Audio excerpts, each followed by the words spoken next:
이제 내일이 민족의 명절 추석이죠. 그래서 이제 많은 분들이 이제 고향으로 내려갔고 또 내려갈 겁니다. 오죽하면 민족의 대이동이라는 말을 쓰겠습니까? 이 고향이라는 말, 이게 어렸을 땐 잘 모르는데 이렇게 나이가 들면서 특히 이게 고향이나 부모를 떠나서 이렇게 생각을 하면 이 고향이라는 것이 참 가깝고 그리울 때가 있어요. 남자들의 경우는 처음 고향 비슷한 게 생각날 때가 군대, 그죠? 사실 그때는 고향이 그리웠다기보다는 엄마가 그린 거죠. 어머니가 그린 거죠. 근데 저 같은 경우 정말 고향이 그립다라고 그렇게 느낀 게 언제냐면 이스라엘에서 살 때였어요. 그러니까 첫 해에는 뭐 너무 많은 일들이 있었기 때문에 막 정신이 없어서 적응하느라고. 근데 이제 이스라엘 살면서 한 2, 3년 지나다 보니까 이게 고향, 정확히 하면 고국이죠. 고국에 대한 그리움이라는 게 생기더라고요. 그러니까 향수병 비슷한 증세가 나오기 시작하는 거예요. 저희는 이제 이스라엘에 8년 가까이 살면서 가족이 나온 건 4년 만인가 5년 만에 처음 나왔었거든요. 그러니까 이제 또 그런 게 있었어요. 근데 고맙게도, 이게 고마운 건지 모르겠지만, 그 주변에 한인들 있잖아요. 한인들이 이스라엘에서 온 지 한 2년 차쯤 되면은 이제 이미 그 향수병 같은 증세가 나타날 거라고 생각을 하고 조금 위로할 수 있는 그런 이제 도움을 줘요. 그게 뭐냐면 한국 드라마. 한국 드라마나 영화를 볼 수 있게 해줘요. 그래서 이제 다운받아가지고 CD로 커가지고 이거를 한꺼번에 줘버려요. 그러니까 이게 별로 좋은 게 아니에요. 그러니까 한 번은 파리의 연인이라고 있었잖아요. 그 이제 중간쯤 할 때 저희가 이스라엘 갔어요. 그래서 다 못 봤어요. 근데 이제 그거를 누가 주는 거예요. 근데 이 드라마라는 게 이게 딱 끝나고 끝나는 게 아니잖아요. 항상 다음 편에 대한 궁금증을 갖게 해주잖아요. 그래서 그걸 보니까 다음이 궁금해서 한 편만 하다가 보다 보면 어떻게 될까요? 애들 학교 보내야 되는 거야, 아침에. 그래서 보내놓고 그냥 잠깐 자다가 또 안 되는데 하면서 또 보고. 그래서 파리의 연인을 보다가 파리의 폐인이 돼버렸죠. 그런 일들도 있었는데, 그러니까 그렇게 이제 이국 땅에서 살다 보니까 향수병이 무엇인지 좀 이해가 되더라고요. 근데 제가 귀국하고 나서 보니까 또 다른 향수병이 생겼어요. 어디에 대한 향수병일까요? 이스라엘에 대한. 이스라엘이 어느새 저에게는 제2의 고향이 된 것 같아요. 이스라엘에서 이제 8년여 그렇게 살았고, 지금도 이스라엘과 관련된 그런 강의나 사역을 하고 있어서 그런지 더 이스라엘이 그립고 가보고 싶어요. 제가 귀국해서 이제 3년 됐는데 2번 갔었어요. 2번 갔는데, 다음에, 그러니까 내년쯤에는 우리 교우들과 같이 좀 가보고 싶은 그런 마음이 있는데, 우리 한 분만 안 해요. 갔다 와보신 분들이 알아요, 그거를. 가봐야 된다는 걸. 그럴 수 있기를 바랍니다. 오늘은 저의 제2의 고향인 이스라엘, 그 중에서도 제가 가장 그리운 곳인 이 욥바 교회에 대한 말씀을 좀 나누고자 해요. 먼저 이 욥바를 한번 보시면, 여기가 욥바예요. 여기가 욥바 항구입니다. 참 아름답죠? 이게 사진이에요.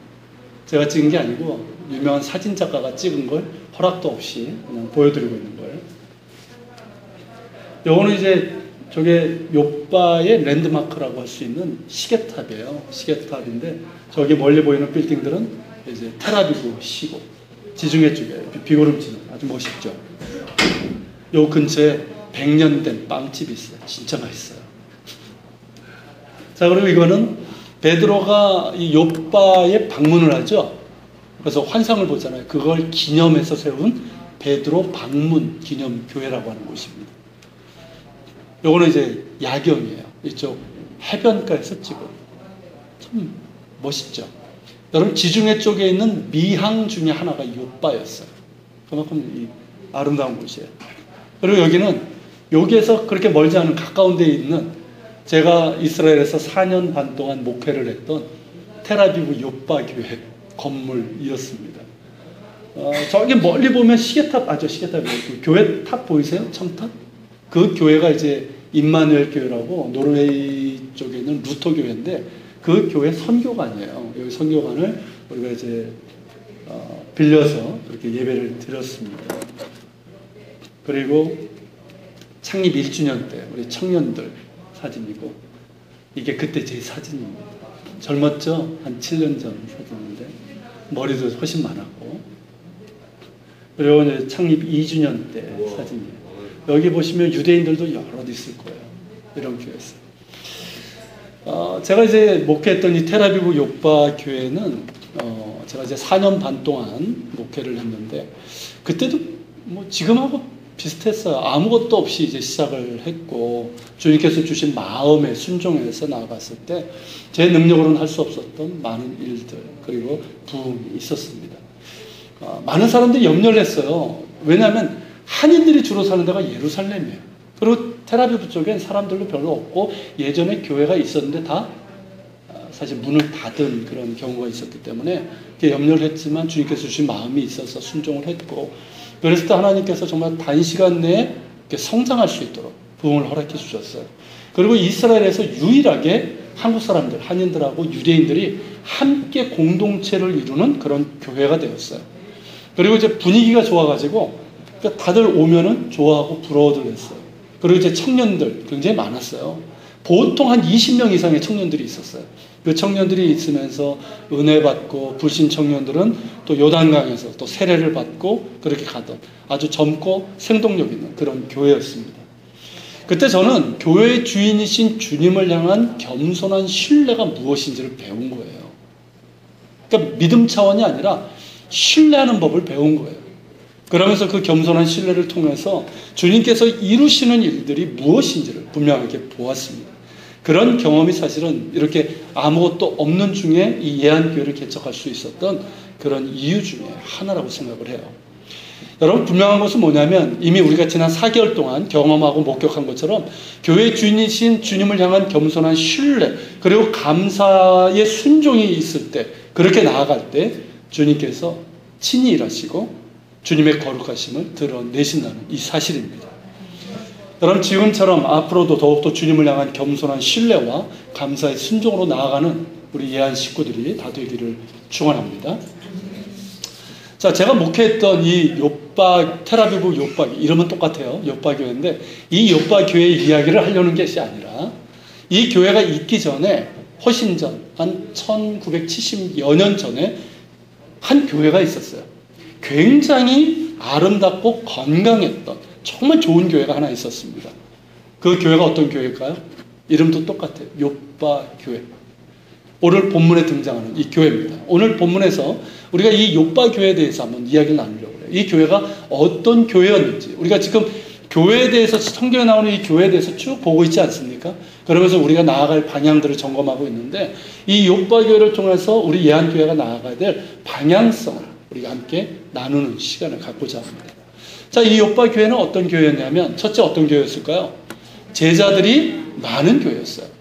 이 요빠 교회가 아름답고 좋은 교회로 소문이 났어요. 그렇게 된 이유가 뭐냐면, 많은 사람이 있지만 그 중에 특별히 다비다라고 하는 이 여인이 아주 중요한 역할을 하게 됩니다. 자, 36절인데요. 같이 읽겠습니다. 요빠에 다비다라는 여제자가 있으니 그 이름을 번역하면,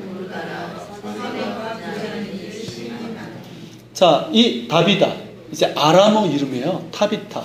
그리고 이제 헬라어로 번역하면 토르카스. 우리 성경엔 도르가라고 되어 있죠. 이게 뜻이 뭐냐면, 아프리카의 가젤이라고 아시나요? 영양 같은 이렇게 바짝바짝 뛰는 애들이 있어요. 동물의 왕국을 많이 보신 분들은 이해가 될 거예요. 그 뜻이에요. 이름 자체 뜻이에요. 그런데 이 여인에 대해서 뭐라고 소개하고 있습니까? 여제자. 그리고 선행과 구제하는 일이 심히 많았다. 이렇게 두 가지로 소개하고 있어요. 여러분, 여제자라는 말에 우리가 주목하게 되는데, 여러분, 제자라고 했을 때는 어떤 의미입니까? 어떤 사람을 제자라고 얘기를 해요? 스승의 가르침을 받아서 살아가는 사람, 그리고 스승을 닮아가는 사람, 이런 사람을 우리는 제자라고 부릅니다. 그렇다면 이 다비다를 제자라고 했을 때는 어떤 뜻이에요? 그의 스승이 누굽니까? 예수 그리스도죠. 그러니까 스승이신 예수님을 단순히 믿는다, 그런 차원이 아니라 예수님의 가르침 그대로 살아가는 그런 삶이 있었다는 거예요. 그러면서 예수님을 닮아가는 인격과 삶이 있었다는 것이죠. 그런 사람에게 쓰는 말이 바로 제자라는 말입니다. 여러분, 다비다가 그런 제자다운 삶을 살았던 여인이라는 것이죠. 여러분, 이 다비다가 예수님 닮은 제자로서 살아간 것에 대한 증거 중에 하나가 뭔지 아세요? 선행과 구제가 심히 많았다. 바로 이것이에요. 이 말은 뭡니까, 여러분? 다비다의 믿음이 그저 말에만 있는 것이 아니라 실제 삶 가운데서 그대로 이루어졌다는 것을 뜻하는 거예요. 그렇지 않습니까, 여러분? 이게 믿음이죠. 믿음은 말에 있는 것이 아니라 실제 삶 가운데서 드러나는 데 있지 않습니까? 그리고 38절에서도 보면 제자들이란 표현이 나와요. 여러분, 무엇을 뜻합니까? 요빠 교회는 이 다비다라고 하는 여제자 외에도 많은 제자들이 있었다는 거예요. 즉 예수님을 닮은 제자들로 훈련받고 양육되고 그렇게 살아가는 사람들이 많았다는 것이죠. 여러분, 생각해 보십시오. 자, 이렇게 예수님을 닮은 제자들이 많은 교회였어요. 이렇게 예수님을 닮은 제자들이 많은 교회가 어찌 아름답고 좋은 교회가 되지 않겠습니까? 그렇지 않겠어요? 여러분, 우리 예안교회가 지향하는 방향이 바로 여기에 있습니다.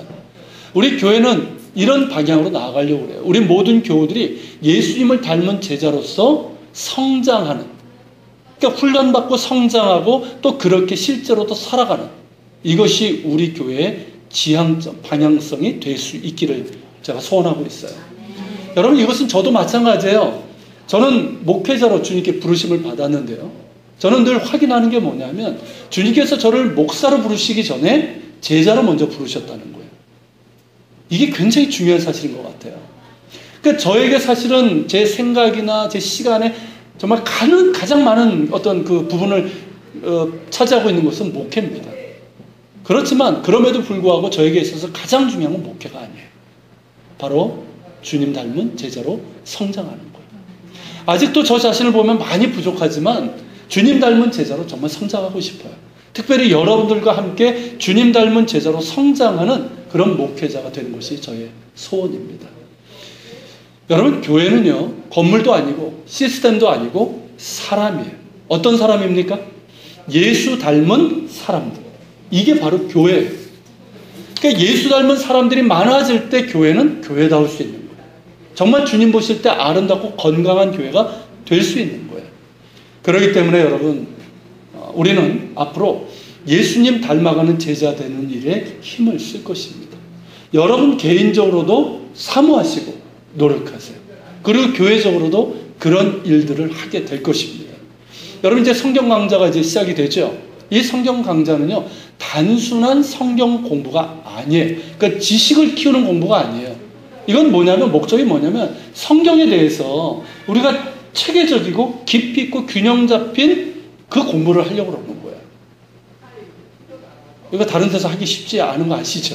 그렇게 하려고 그래요. 그걸 통해서 우리가 궁극적으로 목표하는 게 뭡니까? 하나님을 알자는 거예요. 예수 그리스도를 알자는 거예요. 그리고 예수님을 닮아가자는 거예요. 이게 이 성경 강좌를 하는 궁극적인 목표예요. 그리고 여러분, 다른 성경 공부도 이제 진행이 될 것이고요. 여건을 보고 이 DTS, 제자훈련학교라고 그러죠. 이 제자훈련 과정도 하게 될 거예요. 그래서 함께 제자로 성장하는 기쁨이 우리 가운데 있길 바라고요. 그렇지 않습니까? 교회는 그런 교회가 돼야 돼요. 성장하지 못해서 그냥 예전의 신앙 그대로 묶인 채로 이렇게 정체된 신앙으로, 그러면 어떻게 되는지 아십니까? 옛사람의 모습들이 그대로 나타나게 돼 있어요, 교회 안에. 그러면서 서로 상처받고 교회가 하나 되지 못하는, 그래서 무기력해지는 그런 모습이 된단 말이죠. 그러나 교회가 말이에요, 교인들이 함께 성장하면 여전히 부족하죠. 그렇죠? 부족하지만 그래도 성장하는 그런 모습이 있게 되면 어떻게 됩니까? 서로 연약하고 많은 문제들이 있지만 그 가운데서 정말 주님께서 하나로 만들어 가시는 그 역사가 나타나는 거예요. 새로움이 있는, 충만함이 있는, 생명력이 있는 거예요. 여러분, 그런 제자로 성장하는 기쁨을 우리가 나눌 수 있길 바랍니다. 그래서 한 1년쯤 지난 다음에는 나 자신을 보고도 많이 성장했네? 우리 옆에 있는 사람들 보고도 야, 이분 많이 성장했네? 그렇게 좀 기쁨을 나눌 수 있는 그런 모습들이 우리 가운데 있기를 바랍니다.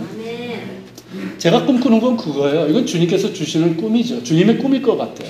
우리 예안교회가 예수님 닮은 제자들, 작은 예수들로 가득 차서 2000년 전에 요빠 교회가 그랬던 것처럼 요빠 교회가 그랬거든요. 그 땅에서 주님의 영광과 거룩하심을 드러냈단 말이죠. 그런 것처럼 우리가 살아가는 이 땅에서, 여러분들이 살아가는 그 현장 속에서 정말 주님 닮은 제자로서 주님의 영광과 거룩하심을 드러낼 수 있는 여러분들 되시고 우리 교회가 될 수 있기를 축원합니다. 이 꿈은 주님께서 주신 꿈이고 주님의 꿈이기 때문에 반드시 이루어질 것입니다. 아멘.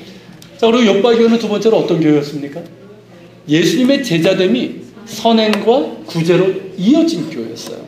자, 36절에서 다비다를 선행과 구제하는 일을 했던 여제자라고 이제 표현하고 있는데, 근데 그냥 표현하지 않고 힘이 많았다라고 표현하고 있어요. 여러분, 힘이 많았다 무슨 뜻입니까?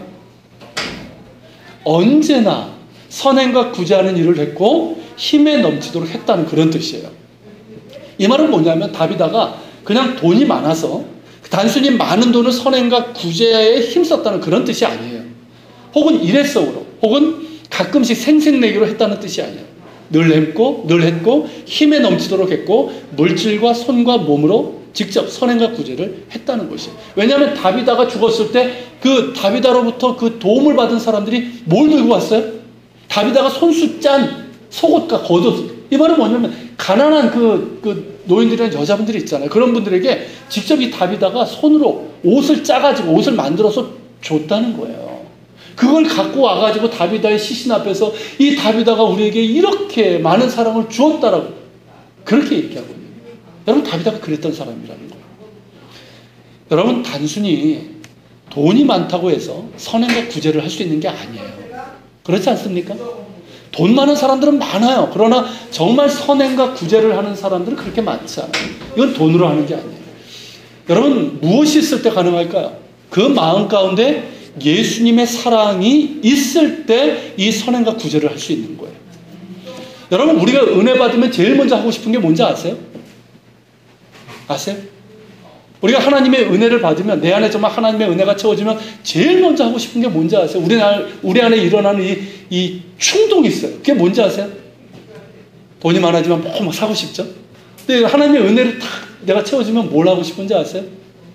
사랑하고 싶어져요. 사랑하고 싶어져요. 아세요? 여러분, 경험을 한번 돌아보세요. 저는 어렸을 때부터 교회 다녔지만 예수님을 정말 인격적으로 뜨겁게 만난 건 21살 때였는데, 그때 주님 정말 뜨겁게 만나고 나서 내 안에서 일어났던 게 뭔지 아세요? 사랑이에요. 사랑. 하나님을 사랑하고 싶은 마음이에요. 그래서요, 그렇게 이제 밥 먹는 거 좋아하고 많이 먹던 그 청년이 기도는 바로 들어가서 금식 기도하고 정말 예배하고 찬송하고 기도하는 게 너무너무 좋았어요. 그리고 또 하나는 사람을 사랑하는 거예요. 이상하게 사람들이 그렇게 사랑스러워 보이는 거예요. 우리 가족뿐만 아니라 그냥 이대 앞을 지나가는데, 그 여학생들 얘기하는 게 아니에요. 여학생들 얘기하는 게 아니에요. 그게 사람들이 사랑스러워 보이는 거예요. 여러분, 그거 아세요? 은혜 충만하면요, 이 햇볕에 나뭇잎이 이렇게 반짝거리죠. 얼마나 좋은지 몰라요. 천국 같은 거, 천국 같은 거. 여러분, 우리가 은혜를 받게 되면 우리 가운데 일어나는 충동이 사랑이에요. 사랑하고 싶은 겁니다. 여러분, 이 선행과 구제가 바로 그겁니다. 주님의 사랑이 우리 가운데 채워지면 자연스럽게 우리 가운데 이 선행과 구제 마음이 생기게 되어 있어요. 여러분, 이 선행이라고 그러는데 선행이 뭡니까, 여러분? 이거는 뭐냐면 하나님께서 기뻐하시는 일이에요. 하나님 보시기에 선한 일을 하는 거예요. 자, 하나님께서 뭐라고 하셨습니까? 너의 이웃을 내 몸과 같이 사랑하라고 하셨죠. 고아와 과부와 나그네들을 대접하라고 하셨어요. 강도 만난 자들의 이웃이 되라고 하셨어요. 여러분, 이게 하나님의 뜻인데, 그런 하나님의 뜻대로 하면 그게 뭐예요? 곧 선행이에요. 여러분, 구제도 마찬가지예요. 구제가 뭡니까, 여러분? 하나님의 궁휼히 여기시는 그 사랑 있잖아요. 그 사랑으로 우리가 이웃들을 궁휼히 여기면서 실제적인 도움을 주는 거예요. 복음뿐만 아니라 빵도 주는 것이 구제. 그리고 여러분, 구제는 그 자체가 하나님의 공입니다. 이것은 이제 히브리어 원어를 통해서도 확인할 수 있는데, 이 구제라는 말을 히브리어로 쯔다카라고 해요. 쯔다카. 근데 이 쯔다카라는 말이 원뜻이 뭔지 아세요? 공의, 정의, justice, righteousness, 이런 뜻이에요. 원래 뜻이. 그런데 이 공의, 정의라는 뜻을 가진 이 쯔다카라는 단어를 유대인들이 이 구제라는 단어에 쓰고 있어요. 왜일까요? 여러분 이게 무엇을 뜻하는지 아세요? 구제는 단순히 동정에서 출발하는 것이 아니라는 거예요. 우리나라 사람들은 이 구제라는 것이 어떤 개념에 가깝습니까? 동정이에요. 그렇죠? 이 사람들 가난하고 힘들고 그러니까 동정하는 마음에서 구제를 해요. 물론 귀한 마음이에요. 그 마음도. 그러나 성경은 뭐냐면 그 동정의 차원을 뛰어넘어요. 그게 뭐냐면 하나님의 공의의 차원에서 해야 된다는 거예요. 여러분 이 구제는 뭐냐면 하나님의 공의의 차원에서 하는 거예요. 그리고 이 구제하는 것 자체가 하나님의 공의를 실천하는 거예요. 여러분 세상은 어떻습니까? 공평합니까? 불공평합니까? 불공평하죠. 그렇죠? 정말 불공평해요. 그렇기 때문에 이 공평하신 하나님께서 우리에게 주신 것, 우리가 가진 것 이것으로 어려운 이들을 도와주고 그래서 이 불공평한 세상을 조금이라도 공평하게 만들어 가라는 거예요. 여러분 그게 구제 명령이에요. 구약을 읽어보세요. 너희들의 밭이 있느냐? 그러면 밭에 있는 거 다 수확하지 말고 네 군데 구덩이는 남겨두라는 거. 왜? 사실 다 걷어들이는 게 인간의 본성이잖아요. 더 많이 갖고 싶어 하니까. 근데 왜 내 구덩이는 남겨놓으라는 거예요? 가난한 사람들, 자기 밭이 없는 사람들, 그 사람들이 그것을 수확해서 1년을 먹고 살 수 있도록 해주라는 거예요. 심지어 여러분 어떻습니까? 이게 추수를 하면 밑에 이제 나락들이 막 떨어지잖아요, 바닥에. 그것도 거두지 말라는 거예요. 누굴 위해서? 네 군데 구덩이에 그것도 거두지 못한 사람들이 있어요. 그 사람들이 걷어갈 수 있도록. 그리고 공중의 새들이 먹을 수 있도록. 여러분 오늘날 이렇게 보면 아주 싹쓸이죠. 정말 이건 하나님의 뜻에 반대로 가는 거예요. 그리고 우리 세상은 이렇게 보면 이 하나님의 뜻과는 반대로 가고 있어요. 그러니까 자꾸만 불공평해지고 이 양극화가 심해지는 거예요. 여러분 그렇기 때문에 이 구제는요 뭐냐면 공의 차원에서 이 일을 해야 돼요. 동정이 아니에요. 하나님의 공의예요 그 자체가. 그러니까 공의의 차원에서 하는 거예요. 그리고 여러분 그렇기 때문에 구제하는 것 자체가 뭡니까? 하나님의 공의를 실천하는 거예요. 그렇기 때문에 여러분 그리스도인들은 이 구제하는 일에 관심을 많이 가져야 되고요. 실제로도 해야 돼요. 여러분 요바교회도 그랬고요. 예루살렘에 있었던 그 초대교회도 여러분 그들이 이제 성령 충만하고 막 은혜 충만했을 때 그들이 했던 게 뭡니까? 자, 오순절 성령 강림 임하고 나서 그들이 성령 충만하고 은혜로 충만했어요. 그러고 나서 그들이 했던 게 뭐냐는 거예요. 그들이 자기들끼리만 좋아라 했습니까? 아니에요. 그들은 그것을 가지고 구제하고 선행하는 일에 굉장히 힘을 썼어요. 어떤 사람들은 그런 얘기를 합니다. 구제는 국가가 해야 된다. 이런 말 안 들어보셨어요? 구제는 국가가 하는 것이다. 아니에요. 여러분 틀린 말이에요. 국가는 마땅히 해야 돼요. 그렇지만 그와 상관없이 교회는 그리고 그리스도인들은 구제하는 일에 힘써야 됩니다. 여러분 우리가 사는 세상을 한번 보십시오. 예수님께서 그 강도 만난 사람 비유를 하셨죠. 여러분 이 땅을 보시면 강도 만난 사람들이 얼마나 많아요? 그렇지 않아요? 제가 어제 기사를 보고 제가 아주 분개를 했는데 지금 광화문에 강도 만난 사람들이 있죠. 아시죠? 그 생떼 같은 자식들 잃고 다른 건 요구하는 게 아니에요. 우리 자식들 왜 죽었는지 진상규명하고 다시는 재발되지 않게 해달라고 그거 원하는 거예요. 그 사람들이 뭐 대단한 거 원합니까? 안 하는, 그거 원하는 거 아니에요. 그런데 여러분 그 사람들 그러면서 단식도 하고 그러고 있는데 그 사람들 앞에 가서 뭘 했어요? 그것도 젊은 애들이 가가지고 음식을 먹으면서 우리는 먹으면서 우리가 보여주겠다. 이 단식이 가짜라는 거 보여주겠다. 제가 그거 보면서 참 여러분 강도 만난 사람이 어떤 사람입니까? 강도에게 상처, 이게 공격을 받아가 피를 철철 흘리는 사람이에요. 그 사람에게 지금 뭘 하고 있는 짓이에요 그게? 그 상처를 다시 칼로 찌르는 짓을 하고 있는 거예요. 이건 영혼의 병이 든 사람들이에요. 우리나라에 정말 영혼의 병이 든 사람들이 너무 많아요. 여러분 강도 만난 자들에게 필요한 건 뭡니까? 그 상처가 어떻게 낫는지가 중요한 게 아니에요. 그거 따지는 게 아니에요. 당장 그 상처를 치료해 줘야 돼요. 피를 흘리고 있으면 피가 멈추도록 싸매 줘야 된단 말이에요.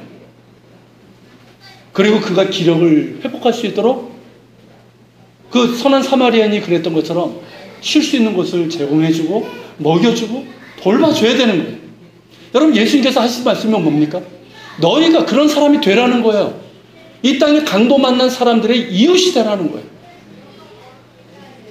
여러분, 교회는요, 그리스도인들은 어떠한 경우에도 강도 만난 사람들의 이웃이 돼야 됩니다.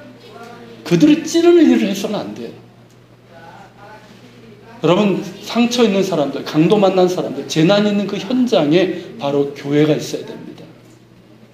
제가 이스라엘에 있을 때 요파 교회를 이제 개척을 하고 한 1년쯤 되었을 때 일이었어요. 여러분, 아프리카의 수단이라는 나라 아십니까? 그 수단이라는 나라가 내전이 일어났었어요. 지금 이제 남북으로 아예 갈라져 버렸죠. 그 내전이 있다 보니까 이 난민들이 이제 탈출을 했어요. 그래서 처음에는 이집트로 갔어요. 육로로 해서. 바로 위에가 이집트인데. 근데 이집트에서 이 사람들이 뭐 어쨌든 수단도 한 60%는 그 이슬람이거든요. 그래서 이제 뭐 잘 이렇게 봐줄, 이렇게 뭐 선대해 줄 것 같았는데 아니었어요.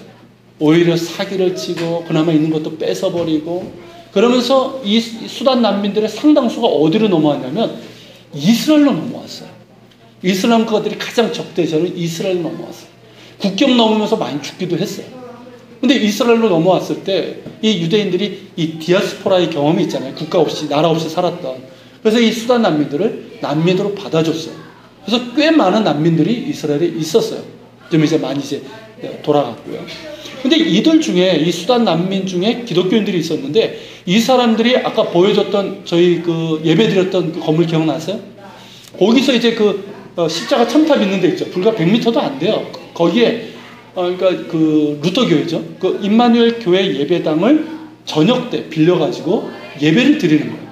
제가 예배 드리는 데를 갔어요. 갔더니 한 100명 이상이 모이는데 피아노도 안 쳐요. 북이, 아프리카 사람들 치는 북 아세요, 그거? 그거 치면서, 악기는 그거밖에 없어요. 그거 치면서 2시간, 3시간을 찬양하면서 예배 드리고 있는 거예요. 정말 뜨겁게 예배 드리더라고요.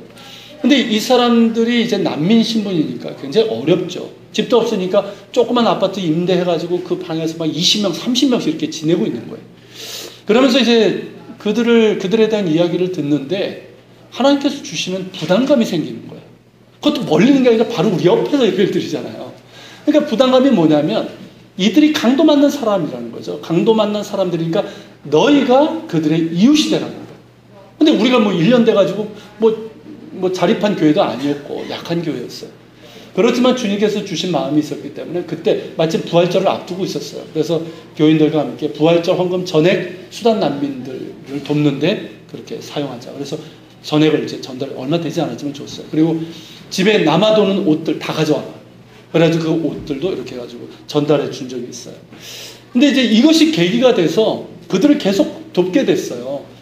그러니까 이분들이 바라볼 곳이 우리밖에 없는 거예요. 그렇게 돕고 나니까 무슨 일만 생기면 저를 보자고 그러는 거예요. 그래서 한 번은 우리가 예배처를 구한다는 거예요. 근데 거기 이제 렌트를 하려면 뭐 이렇게 돈이 필요하잖아요. 그것도 해야 된다고 그래서 저희가 그걸 렌트를 해주고 도와줬어요. 다 마련해줬어요. 그리고 이제 교회 리더 2명이 정식으로 신학 공부를 안 한 거예요. 근데 나사렛 쪽에 신학교가 있어요.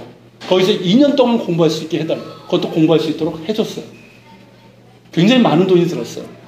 그런데 우리 능력으로는 못하는 거였어요. 우리 능력으로는 도저히 감당할 수 없는데 그걸 아시니까 주님께서 누구를 연결시켜 주셨냐면 서울 광염교회, 그 감자탕 교회로 많이 알려져 있죠. 조윤선 목사님을 연결시켜 주셨어요. 그래서 많은 도움을 받아서 함께 수단교회를 섬길 수가 있었어요. 여러분, 그것이 인연이 돼서 지금 그 서울 광염교회가 우리 교회를 적지 않게 매달 선교비로 지원해주고 있고요. 여러분들이 앉아 계시는 이 편안하고 좋은 의자를 이렇게 헌물해 주신 겁니다. 여러분, 바울이 그런 얘기를 하죠. 그 복음서에 안 나오는 예수님의 말씀이 하나 있어요. 이게 뭐냐면 주라. 주는 것이 받는 것보다 좋다. 이게 주님의 말씀이에요. 여러분, 그 말씀처럼 요바교에서 준 것을 이렇게 예한교에서 받고 있는 것 같다라는 생각이 들어요. 여러분, 우리 교회도 힘이 닿는 대로 선행과 구제를 통해 내어주는 사랑을 실천할 것입니다. 그래서 축복의 통로, 은혜의 통로로 살아가는 교회가 되기를 소원합니다.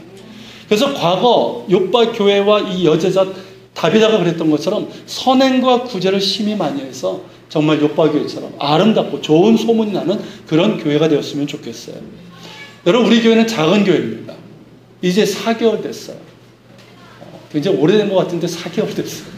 아직도 우리가 정말 하나님의 은혜 속에서 정말 이런 좋은 예배처럼 우리가 얻게 됐지만 여전히 우리가 연약한 교회입니다.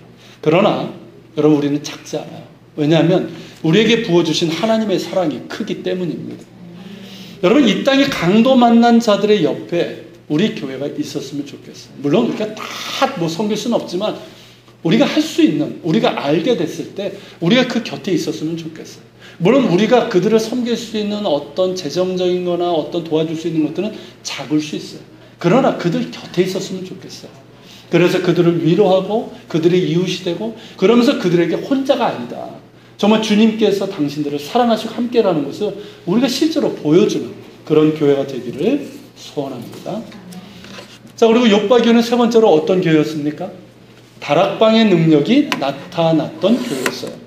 자, 37절에 보면요, 다비다가 병들어 죽었죠. 그리고 39절에 보면 욥바 근처에 룻다, 이게 오늘날 로드라는 곳이에요. 그곳에 베드로가 있었어요. 근데 베드로가 거기서 뭔 일을 했냐면 8년 동안 중풍병을 앓았던 애니아라는 여인을 고쳤어요. 이 소식이 들린 거예요. 얼마 멀지 않아요. 그러니까 이 베드로를 어떻습니까? 이 욥바로 청한 거예요. 그런데 욥바교회 이 성도들이 베드로를 데리고 간 곳이 어딘지 아십니까? 다락방으로 나와요. 그렇죠? 자, 다락방이라고 하니까 여러분 어디가 생각나십니까? 마가의 다락방이 연상이 되죠. 여러분, 예루살렘 가면은 지금도 마가의 다락방이라는 곳이 있어요. 그 마가의 다락방을 가보신 분들은 알겠지만 한국의 다락방이 아니에요. 이래서 이제 이스라엘 가봐야 되는 거예요. 다락방이라고 하니까 얼마나 참 막 예수님 일행이 막 치근해집니까? 그 좁은데 막 두 사람 겨우 들어갈 수 있고 기껏해서 잡동사니 넣는 한국의 다락방을 생각하니까. 요즘 다락방이 별로 없지만 저 어렸을 때만 해도 다락방이 집집마다 거의 다 있었어요. 근데 여러분, 이 다락방으로 번역되어 있지만 실제는 뭐냐면 어퍼룸이에요. 어퍼룸.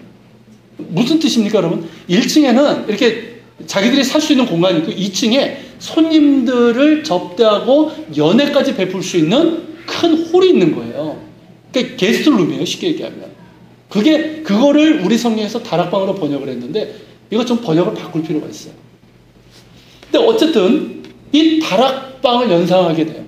근데 여러분, 예루살렘에 있었던 이 마가의 다락방은 어떤 일이 있었습니까? 우리가 최후의 만찬뿐만 아니라 예수님의 마지막 만찬뿐만 아니라 어떤 일이 있었어요? 오순절 성령 강림이 임했단 말이죠. 그러면서 교회가 시작됐어요. 그러니까 최초의 교회가 있었던 곳이 다락방이에요. 여러분, 거기에서 날마다 모여서 이 초대교회 성도들이 어땠습니까? 모여서 말씀을 배우고 또 떡을 떼면서 사랑의 교제를 나누고 박해와 어려움이 있을 때는 합심해서 기도했던 곳이에요. 여러분, 본문에 이 욥바교회도 마찬가지예요. 자, 다락방으로 인도했다고 그랬어요, 베드로를. 그렇다면 여러분, 욥바의 다락방도 어떤 곳이었을까요? 교회예요, 교회. 여러분, 여기에서 곧 예배를 드렸고 사랑으로 교제를 나눴고 또 합심해서 기도했던 그런 장소였단 말이죠. 사람들이 이 본문을 읽으면서 베드로가 다비다를 살린 데에만 집중을 해요. 놀라운 일이니까. 그렇지만 여러분, 우리는 이 욥바의 다락방을 봐야 돼요. 여러분, 교회에는 능력이 있습니다. 여러분, 예수 그리스도의 이름으로 모인 사람들의 자리가 곧 교회예요. 여러분, 예수 그리스도의 이름에는 능력이 있습니다. 그 이름을 찬양하며 예배하는 자리, 그분의 사랑으로 서로를 사랑하며 섬기는 자리, 예수 그리스도의 이름에 의지해서 합심해서 기도하는 그 자리에는 능력이 나타나는 거예요. 여러분, 욥바교회 성도들이 그랬죠. 모이기에 힘쓰면서 예배하고 말씀을 배우고 사랑으로 섬기고 합심해서 기도하는 성령 충만한 공동체였어요. 자, 그러한 곳에 성령 충만한 사람, 예수 충만한 사람 베드로가 온 거예요. 그러니까 어떤 일이 일어나요? 죽은 자가 소생하는 능력이 나타나게 된 거예요. 여러분, 교회에는 이렇듯이 능력이 있어요. 여러분, 우리 교회 역시 능력 있는 교회입니다. 왜냐하면 모든 이름에 뛰어나신 그 이름, 예수 그리스도의 이름으로 모인 공동체이기 때문입니다. 우리 교회는 예배가 있어요. 정말 우리의 마음속에 어떤 소원이 있습니까? 하나님께서 찾으시는 예배자가 되길 원하는 소원이 있단 말이죠. 습관적인 예배가 아니라 하나님이 받으시는 예배, 영과 진리로 예배드리는 그 예배를 드리고자 하는 소망이 있단 말이에요. 그리고 우리 교회는 좌우명과 같은 말이 있죠. 이게 뭡니까? 제가 거의 매 설교 때마다 하는 말이에요. 뭐예요? 겸손한 신뢰. 교회의 주인이신 주님을 향한 겸손한 신뢰. 여러분, 지금까지 우리는 이 겸손한 신뢰로 여기까지 왔습니다. 그리고 앞으로도 우리가 이 겸손한 신뢰로 나아갈 때 주님께서 친히 행하시고 주님의 거룩하심을 드러내실 것입니다. 더불어서 제가 자주 쓰는 말 중에 하나가 또 있어요. 뭡니까? 교회의 능력은 사랑에 있다. 사랑이 우리의 능력이다. 이런 말이에요. 기억나십니까? 여러분, 교회의 능력은, 그리스도의 능력은 다른 데 있지 않아요. 사랑에 있어요. 사랑이 우리의 능력입니다. 여러분, 그리스도께서 우리에게 주신 사랑으로 우리 역시 서로를 사랑하며 섬기고 있어요. 그리고 우리는 늘 깨어 기도하며 성령으로 충만한 공동체가 될 것을 간구하고 있습니다. 깨어 기도함으로 새벽을 깨우는 아둘람 공동체를 우리가 소원하고 있단 말이죠. 그래서 정말 성경에 나오는 것처럼 옥문이 열리는 예배의 능력이 나타나고, 상처받은 심령들이 고침받고 행복해지는 사랑의 능력이 나타나고, 죽은 영혼이 다시 살아나는 능력이 우리 교회 안에서 날마다 나타나고 더 풍성히 나타나기를 소원합니다. 어느 목사님이 그런 책을 쓴 걸 제가 언뜻 봤어요. 기적이 상식이 되는 교회. 제목 멋있죠? 물론 읽어보진 않았어요. 여러분, 기적이 상식이 된다. 여러분, 이해가 되십니까? 여러분, 어떤 교회가 기적이 상식이 될까요? 사람이 주인 되는 교회에서는 절대 나타나지 않아요. 정말 하나님께서, 우리 주님께서 주인 되시고 주님을 향한 겸손한 신뢰가 있을 때, 그러면서 정말 그분을 기뻐하며 예배할 때, 그분의 사랑으로 서로를 용납하고 인정하고 사랑하며 섬길 때, 그러면서 그분의 뜻에 순종하면서 교회의 본질된 사명을 감당하는 교회, 깨어서 기도하는 교회, 그런 교회에 뭐가 나타날까요? 하나님의 능력이 임하는 거예요. 그걸 사람들은 기적이라고 얘기하는데, 여러분, 하나님이 임재하시면 그건 기적이 아니에요. 뭡니까? 상식이에요. 믿으십니까? 여러분, 우리가 꿈꾸는 교회가 그런 교회예요. 기적이 상식이 되는 교회. 이미 우리 교회는 점점 상식화되고 있어요. 하나님께서 일하고 계셔요. 여러분, 날마다 하늘의 능력을 체험하는 그런 교회, 여러분, 주님께서 우리를 그렇게 이끌어 가시라고 믿습니다. 자, 마지막으로, 자, 요파 교회는 어떤 교회였죠?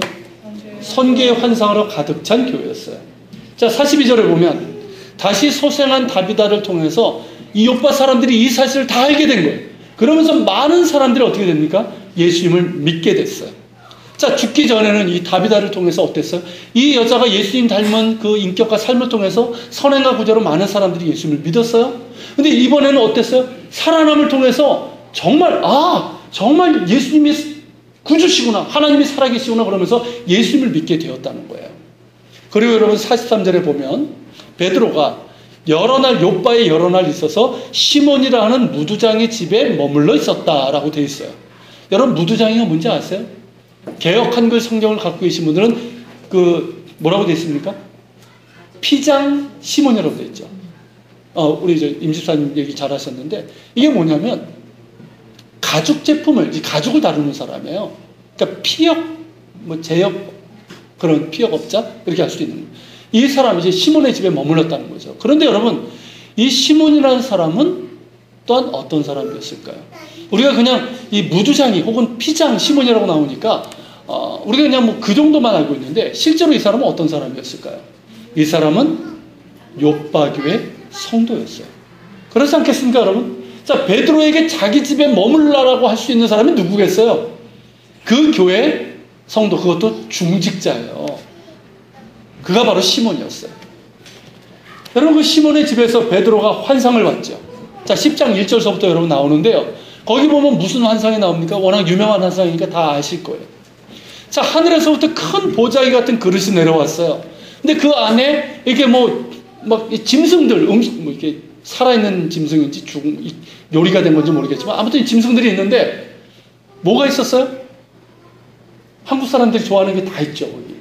돼지, 개, 물개, 이런 것들, 뱀, 이런 것들. 이런 것들이 잔뜩 있는 거예요. 근데 이걸 보여주시면서 하나님께서 하신 말씀이 뭡니까? 먹으라. 그럼 베드로가 어때요? 우리 같으면야 감사함으로 먹죠. 그래서 베드로는 어떻습니까? 유대인들에게 그런 것들은 다 뭐예요? 부정한 음식이에요. 부정한 음식. 그러니까 내가 어떻게 부정한 음식을 먹겠습니까? 하면서 거절해요. 근데 주님께서 이 환상을 3번을 보여주세요. 그러면서 먹으라 하시는 거예요. 내가 정하게 한 것을 어떻게 네가 부정하다고 하는 거예요. 여러분, 이 환상이 뭘 얘기하는 걸까요? 이건 음식 문제가 아니에요. 음식 문제가 아니에요. 이거는 뭐냐면 유대인들의 가치관을 뒤집어 버리신 사건이에요. 여러분, 당시 유대교는 상당히 이 국수적이고 이방인들에 대해서 배타적이었어요. 원래 여러분, 하나님께서 아브라함을 부르시고 이스라엘 민족을 부르신 이유는 뭡니까? 그걸 부르실 때 뭐예요? 너를 통해서 모든 민족이 복을 얻으리라. 이 말이 뭡니까? 유대인들, 이스라엘 사람들을 통해서 모든 이방인들이 하나님을 알게 되고 그러면서 하나님의 백성이 되는 이 복을 받는 거예요. 그런데 이들이 이제 바벨론 이후에 나라가 멸망하고 계속해서 이방 민족이 지배를 하면서 자기들의 정체성의 위협을 받으면서 정체성을 지키는 노력을 했어요. 그런데 유대교의 정체성이 뭡니까? 유대인들의 정체성? 그거에 집중하다 보니까 3개가 나오는 거예요. 그게 뭐예요? 안식일, 음식법, 할례. 이 3가지가 되는 거예요. 이게 겉으로 확연하게 드러나는 거기 때문에. 그러니까 이걸 하다 보니까 어떻습니까? 이방인들이 볼 때 별종들이죠. 아주 별종들이에요. 별종들이 봐도 유대인들이에요. 근데 유대인들이 볼 때 이방인들은 어떻습니까? 그런 자기들을 조롱하고 위협하고 자기들의 정체성을 위협하는 존재가 되어버리는 거예요. 그러니까 점점 이 유대인과 이방인 사이가 멀어지게 되고 그래서 배타적이 되고 나중에는 이방인들을 뭐라고 얘기하냐면 지옥의 자식들. 유대인들의 영혼을 뺏어가려고 하는 자들. 그리고 개, 돼지 취급한 거예요. 이해가 되십니까? 자, 이런 가운데서 오순절 성령 강림으로 교회가 시작됐어요. 자, 교회가 시작돼서 복음의 역사가 일어나죠. 하루에 3,000명, 뭐 이렇게 막 복음을 듣고 사람들이 돌아오기 시작했어요. 복음을 전했어요. 근데 여러분, 예루살렘 초대 교회가 복음을 전했을 때 그 대상이 누구였는지 아세요? 누구였는지 아세요? 이방인들이 아니었어요. 유대인들에게만 국한했었어요. 그러니까 유대인들에게만 복음을 전한 거예요. 여러분, 심지어 어땠냐면 이 초대교회 성도들, 유대인들이었죠. 이 사람들이, 제자들이 이방인들과 접촉하는 것도 삼가했어요. 같이 음식을 먹고 접촉하는 것도 굉장히 조심했어요. 금기시한 사람도 있어요. 여러분, 이게 뭘 보여주는지 아십니까? 그만큼 유대교의 그런 어떤 이방인에 대한 선입견이나 배타적인 것들이 뿌리 깊게 드는 거예요. 뿌리 깊게. 그러니까 이 제자들도 교회가 시작됐음에도 불구하고 여기서 벗어나지 못하고 있는 거예요. 그런데 여러분, 하나님의 뜻은 어떻습니까? 하나님의 뜻은 이방인들에게도 향해 있는 거예요. 유대인들이 예수 그리스도를 믿어서 구원받는 것만큼이나 이방인들도 예수님을 통해서 하나님의 백성이 되는 것이 하나님의 뜻인 거예요. 여러분, 그래서 이게 하나님의 뜻 아닙니까? 모든 사람들이 예수 그리스도를 통해서 구원받아 하나님의 백성이 되는 거 하나님의 뜻이에요. 여러분, 그 뜻을 분명하게 보여주신 게 뭡니까? 바로 욥바에서 베드로가 봤던 이 광주리의 환상이에요.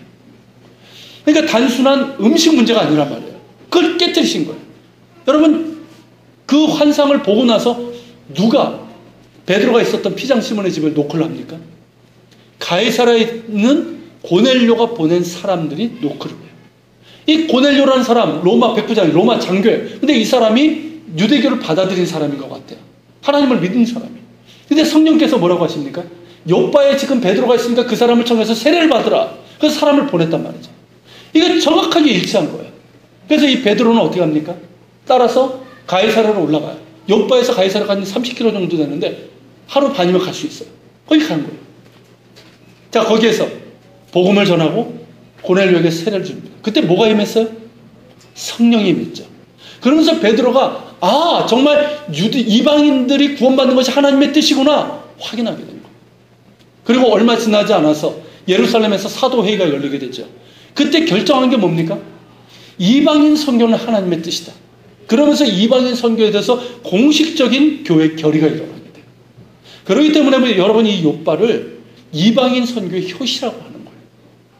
이방인 선교의 공식적인 문을 연 곳이라고 그렇게 얘기를 하는 겁니다. 그리고 구약에서도 이곳은 선교의 자리였어요. 여러분, 이 베드로가 있기 전에 수백 년 전에 누가 있었습니까? 이 친구에게 하나님께서 니느웨 가서 하나님 말씀을 전하라고 그랬어요. 근데 니느웨는 아수르의 수도예요. 아수르는 이 이스라엘을 괴롭혔던 원수 같은 나라예요. 아니 무슨 원수 같은 나라에서 말씀을 전하라는 겁니까? 그래서 어떻게 돼요? 욥바에서 배를 타고 반대 방향으로 가죠. 그런 중에 혹시 해적이라는 영화 보셨어요? 그거 재밌더라고요. 보세요. 거기 보면 고래가 조선의 국세를 삼켜버렸어요. 근데 여러분 그 지중해에서 어떤 일이 일어나는가? 이 고래가 요나를 삼켜버리게 되죠. 그러면서 결국 이제 요나가 이제 니느웨 가서 하나님의 말씀을 전하는 장면입니다. 여러분 이렇듯이 이 욥바는 선교의 자리예요. 선교의 자리. 그리고 욥바 교회는 그 선교의 자리에서 정말 선교하는 교회였어요. 우리가 이것을 알 수 있는 게 뭐냐면 여러분 그 당시에 욥바는 어떤 곳이었냐면 굉장히 헬라화된 도시였어요. 지중해에 있는 미양 중에 하나라고 그랬죠. 이 말은 뭐냐면 수많은 이방인들이 오가는 곳이에요. 그러니까 여기에 이제 교회가 있었다는 뜻은 뭡니까? 유대인뿐만 아니라 많은 이방인들이 함께 교회 공동체에 있었다. 그러니까 선교하는 교회였다는 거죠. 여러분 우리 교회도 이 선교의 비전이 있습니다. 주님께서 주신 비전이에요. 물론 교회는 선교하는 게 당연한 것이지만 주님께서 우리에게 주신 특별한 비전이 있어요. 그게 뭔지 아세요? 2000년 전에 베드로에게 주셨던 환상을 우리들에게 그대로 주셨어요. 그게 뭘까요? 유대인과 이방인이 그리스도 예수 안에서 한 세 사람을 이루는 이것이 성경적 이스라엘 회복이에요. 우리 교회 비전 중에 있죠. 여러분 유대인들이 2000년 전에 거부했던 예수와 우리 주님을 다시 영접하고 그래서 이스라엘이 다시금 하나님의 백성으로 회복돼서 이방인들과 함께 그리스도의 몸인 교회가 되는 이 꿈을 우리에게 주셨어요. 다음에 제가 보다 자세하게 좀 광고를 할 건데 작년에 이어서 올해 성경적 이스라엘 비전 스쿨을 이제 열게 됩니다. 10월 말에 시작될 거예요. 이번에 이제 2주간 하게 되는데 집중적으로 여러분 너무나 중요한 시간입니다. 그때 여러분 모두 참석하시기를 부탁을 드립니다. 여러분 저는 이스라엘 살면서 이미 유대인과 이방인들이 예수님 안에서 한 세 사람을 이루는 현장을 경험한 사람이에요. 여러분 욥바교회를 제가 그 개척 담임했을 때 1년 전에 주님께서 주셨던 비전이 그거예요. 유대인과 이방인들이 그리스도 예수 안에서 하나가 되는 거예요. 한 세 사람을 이루는 거예요. 그리고 그대로 주님께서 주신 비전 그대로 한인들과 유대인들이 함께 교회를 이루면서 예배하고 말씀을 배우고 사랑하며 섬기는 그런 공동체, 한 세 사람의 공동체를 이루게 하셨어요. 여러분 이 비전을 우리에게 주셨습니다. 그리고 여러분 이스라엘이 열려야 돼요. 이해되세요? 이스라엘이 열려야지 성경이 열려요. 근데 바르게 열려야 돼요. 요즘 보면 이상하게 열린 분들이 있어가지고 문제인데 바르게 열려야 돼요. 여러분 이 유대인들이 주님 앞에 돌아오는 것, 유대인들이 이방인들과 한 세 사람을 이루는 것, 그리스도 안에서 한 세 사람을 이루는 것은 이것이 새로운 것이 아니에요. 성경의 처음부터 끝까지 일관되게 이루는 하나님의 뜻이에요. 하나님의 마음이에요. 여러분 이 꿈을 우리에게 주셨습니다. 그리고 이 꿈을 우리가 이룰 수 있기를 바랍니다. 여러분 이상이 우리가 이제 오늘 본문을 통해서 본 욥바 교회의 모습이에요. 어때요 이 교회? 참 아름답고 건강한 교회 아닙니까? 우리가 정말 모델로 삼기에 부족함이 없는 정말 좋은 교회예요. 그리고 감사한 게 뭐냐면 우리 예한교회 이제 겨우 4달 지난 작은 교회지만 주님의 은혜 가운데서 우리 교회가 아름답고 건강한 교회로 세워져 나가고 있다는 이 사실입니다. 그리고 더불어서 주님께서 우리 모두에게 주신 그런 어떤 소원이랄까? 그 마음이 있어요. 그게 뭔지 아세요? 주님 보시기에 아름답고 건강한 교회를 세워나가고 싶은 그 꿈이에요. 맞죠? 여러분 이 꿈, 이 소원은 교회 주인이신 주님께서 주신 꿈입니다. 그리고 주님께서 우리 안에 소원을 두고 행하시는 주님께서 이 소원을 친히 이루어 가실 줄로 믿습니다. 그리고 여러분 우리는 주님 오시는 그날까지 주님께서 주신 이 꿈을 가지고 욥바 교회처럼 우리 예한교회가 주님 보시기에 아름답고 건강한 교회가 될 수 있도록 정말 우리가 사랑하며 섬기며 그렇게 세워나가는 가운데 우리를 통해서 정말 주님의 영광과 거룩하심을 드러낼 수 있는 그것을 볼 수 있는 복된 주의 백성들 다 될 수 있기를 주의 이름으로 축원합니다. 아멘. 자, 우리 찬양 드리고 기도하는 시간을 갖겠습니다. 나 주님의 기쁨 되기 원하네. 내 찬양을 드리겠습니다.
하나님, 2000년 전에 있었던 요파교회처럼 정말 주님 닮은 제자로 성장하는 작은 예수로 충만한 교회가 되기를 원합니다. 그리고 주님 닮은 제자됨이 선행과 구제를 힘싸움으로 정말 아름답고 좋은 소문이 나는 교회가 되게 하여 주시고, 다락방의 능력이 나타나는 교회가 되게 해주셔서 기적이 상식이 되는 교회가 되기를 원합니다. 주님, 선교의 비전으로 충만한 교회가 되기를 원합니다. 특별히 유대인들과 이방인들이 그리스도 안에서 한세 삶을 이루는 성경적 이스라엘 비전, 또한 이슬람과 북한, 세계 아버지의 열방을 품을 수 있는 선교의 비전으로 충만한 교회, 그 사명을 감당하는 교회가 되게 하여 주시옵소서. 정말 주님, 아름답고 건강한 교회를 세우고자 하는 이 열망을 주셨사오매 주님, 우리가 기도하게 하시고 아버지는 헌신하게 하시고 그런 가운데 그런 교회로 세워 주시옵소서. 말씀을 기억하면서 같이 기도하며 주님 앞에 나갑시다.